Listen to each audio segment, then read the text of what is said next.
And welcome back. This is your man Warrior, and we are going to be doing episode 4 for the 3v3 triple mollywop series. And the last video we did bounty hunter, so I want to stay on the bounty hunter theme on 3 versus 3. And I went against this team. It's 3 attackers, so there's a lot of damage dealers here, and Embo is ridiculously good.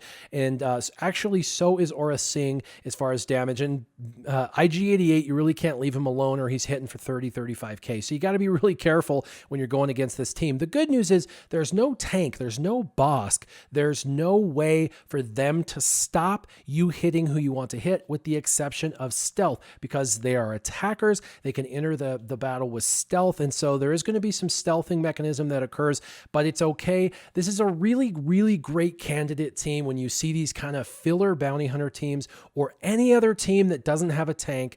This is a really great team for your Imperial Troopers. Now, there's a lot of Imperial Trooper teams that you can kind of make up in 3 versus 3, but for this particular battle, I took in Veers, Starck, and of course, Range. Range Trooper ensures that you regenerate that protection so you get maximum points. Veers has a really great ability for damage and turn meter to gain, and Starck's there, that's really fast. What I want to do is just show you how I modded my characters. Remember, in this series, I recorded a bunch of videos. I didn't capture my opponent's information, but I will in the future. And then just note that these are all people from Grand Arena. So I'm 5.3 million GP. These guys are 5.3 million GP. They're all Gear 12 plus with superior mods. That's just how it works. So just be sure everything here is maxed out. And I'm going to go ahead and show you how I modded my 3 characters. All right, with my General Veers, I have all of his abilities maxed out. His gear's pretty good. I'm missing a Gear 12 piece, so I've got to finish the med pack, and I'm missing this furnace, and that's 12,000 health that I could be having, and some additional speed that I could be having by doing those. And so this is definitely on my to-do list. My mods for all of these characters haven't been touched a whole lot. When I go into my Veers mods, I'm not really modding exactly how I suggest. Critical damage sets, critical chance sets, that's what I really recommend. Of course, I've got some health, 2 sets of health, and then 2 randos, so kind of weird. I only have him at about 255 speed. For Veers, you can make him definitely much faster, and mine is squishy at only 24,000 health. Now, for the arrow, I went ahead and went with speed. Hopefully that will help a little. It has 70 offense, which is okay. I did crit chance. I really would prefer critical damage on this slot. To be completely frank, I don't do modding on a lot of my B-level characters because I just don't have that many amazing mods. All of my best mods are assigned to the very best characters. Veers is amazing though, and he really deserves better mods than this. But I had 11 speed, crit chance with 80 offense, so that's okay. I've got defense. This makes no sense with the exception that it has 20 secondary speed. That is good. And then this has some protection, which is good for durability with 17 speed, so that's solid. And of course, this one had 23 speed, so this was a really good one to place on him. And then this one had 11 speed with some offense. Honestly, again, just another filler mod. You can tell I had stole a couple of mods off of him and basically backfilled a couple of mods that just were decent. So you can tell, modding does not have to be perfect for this team to work very effectively. Let's go ahead and look at the others. Really quick before we go and look at the others, I just wanted to show Imperial Assault Commander. This is his leadership. So this is the thing that you're going to benefit from. All Empire allies gain 30% offense. This does help all of your Imperial Troopers hit harder. And Imperial Trooper allies, this is all of them, including himself, gain 20 speed. And then they also gain 10% turn meter whenever they gain a buff. So every buff gives them 10% turn meter. This is sick. This is insanity for speed. Lots of damage, lots of speed. This is one of the best leadership abilities in the game for sure. Okay, now Colonel Starck only really needs one thing, and that is speed. Now I do really suggest critical chance and critical damage mod set. Again, they're going to be doing physical damage, so because of that, you definitely want to do critical chance and critical damage. I don't have his Zeta. I don't have 2 of the Gear 12, and I'm missing 1 of the Gear 12 Plus. Again, not maxed out completely. Let's look at the modding. Again, super squishy, only 22,000 health. I've got a defense set and a potency set, and that's it. And that doesn't make any sense at all.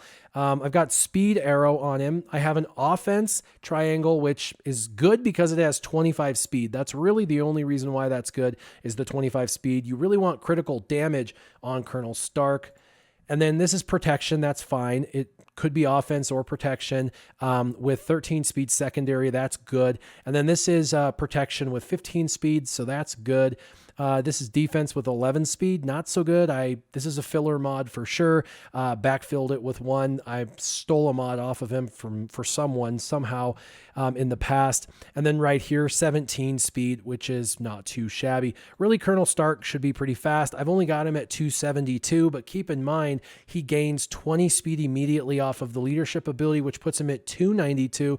And then he gets 10% turn meter for each buff. So he's around 300 speed, and he's going to get a ridiculous amount of turn meter. So that's kind of what Colonel Starck looks like. And then let's go ahead and move over really quick to look at the last guy. Now, Range Trooper, I recommend that you do critical damage and critical chance. This is going to be a common thread amongst basically every single guy, except for if they're a tank. If they're any of the Imperial Troopers, non-tanks, they should be crit damage, crit chance. That's just my professional opinion. And I did crit damage, which is great, but I did a health set on the side. Again, bunch of filler mods. I got him, put on the best mods I had at the time, and have not remodded him since. That's kind of sad, but again, I use him in Grand Arena and it works just fine. I put crit chance with speed secondary. Again, not very good. It should be crit damage here. Very much so crit damage here with speed secondaries. And then this is protection with very little speed. This is protection with a little bit of speed, under 10, so that's not good. This is defense with 12 speed. That's decent. And this is just 5 speed. Really, this is a terrible mod. Range Trooper's actually set up pretty terribly. He's not even 200 speed. He's squishy at a 29,000 health. Doesn't have any potency or tenacity, and I didn't even bother to get critical damage to the 222. I've got a lot of work on my Imperial Troopers, but this just goes to prove how fast and amazing they are, even mediocrely modded against lots and lots of other teams. All right, now what we're going to do is go into the battle. I'm going to kind of walk it through. This is only a 30-second battle, so this is going to go really, really fast. So we're not going to do a ton of analysis. Basically, what I do is I just pull out a bunch of shots, which just straight lays waste to this team. This works really well against basically any team without a tank. If they don't have a tank, they have screwed themselves, and this will walk over everything without a tank. So let's go ahead and watch the battle. So the first thing I want to do, they all go stealth, and that's because of Aura Singh's leadership ability with the attackers going stealth.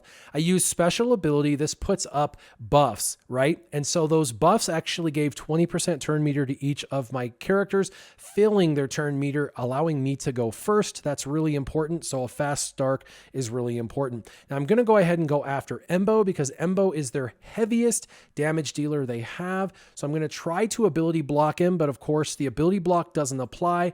That's okay. Now I'm going to use a special ability from Range Trooper where he starts to dance and stomp.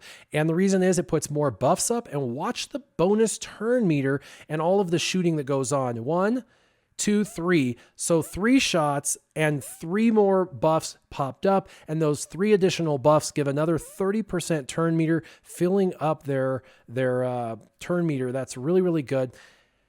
And we just got shot. That's okay. And he throws his helmet. That's what we were worried about. We're going to put some stagger down. We're going to hit. We got the assist. And we're going to do another basic with the assist. Pretty easy. You kill him. Now we're moving over to IG-88. IG-88, if left alone, does a ton of damage. So we're going to go ahead and chew through him. Aura Singh is really, really good. She does a lot of damage. But IG-88 is the easier of the 2 targets to hit. So left unchecked, she did do a huge hit, which basically chewed up all the protection on Starck, which is basically going to prevent me from getting a full perfect score. And because she's not stealthed, this is why I'm killing her. And then we finish her off. And then because he was stealth, we couldn't get to him. Now that he's the only one, we're going to move back. Watch the protection regeneration. This is really good. As we kill IG-88, we're going to regenerate protection, and the only one that won't have 100% protection will be Starck. Will lose 1 point for no bonus protection. And that was 30 seconds right there, and that was all that she wrote. So pretty good. Out of 54 banners that we could have got, we've got the victory, first attempt, 3 surviving units, 3 full health units, and 2 full protection units. 30 seconds, super fast. You can use this against rebels. You can use it against bounty hunters, scoundrel 3 versus 3 teams, basically anything. This is a super fun and easy team to use. So lots of points, really great. The regeneration of protection works well. So what teams do you guys use with your Imperial troopers? What do you take them in for you on 3 versus 3? Do you use them on defense or offense? And if so, what are you taking out? I hope you enjoy the series. I've got lots more coming where this is coming from. Hopefully you guys can learn a little bit from these series. That's kind of the biggest thing is Grand Arena now, right? You're kind of left on your own to try and figure this out. And so hopefully this helps. As always, make sure you like the video so I know you love the series. And as always, keep your gaming on. Warrior out.